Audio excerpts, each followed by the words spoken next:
Hello there and welcome to another one of these Lexical Lab 1 minute English videos. If you like this video, make sure you subscribe to our YouTube channel and check out our website www.lexicallab.com to find out more about the online courses we offer.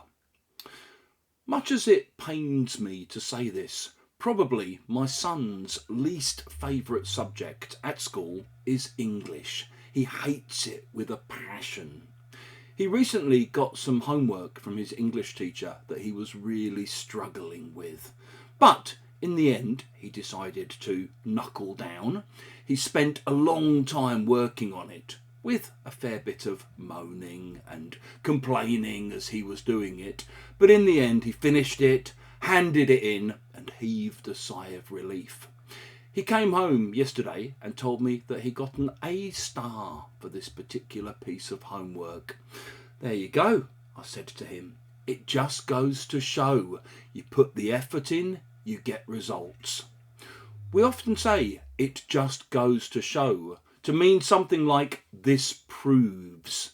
It basically means what you've just said demonstrates that what I'm going to say is true. So maybe, a friend of yours who's had their car stolen might tell you, hey, did I tell you, the guy who stole my car, the police have caught him. Oh, really? Wow.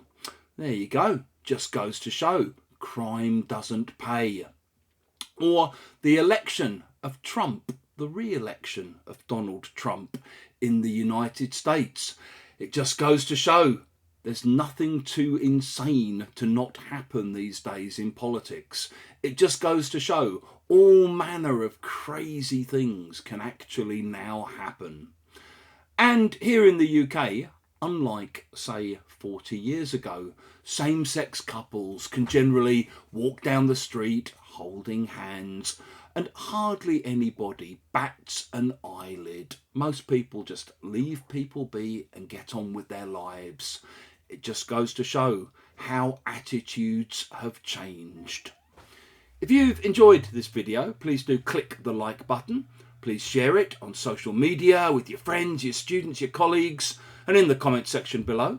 We'd love to see examples of how you might use it just goes to show.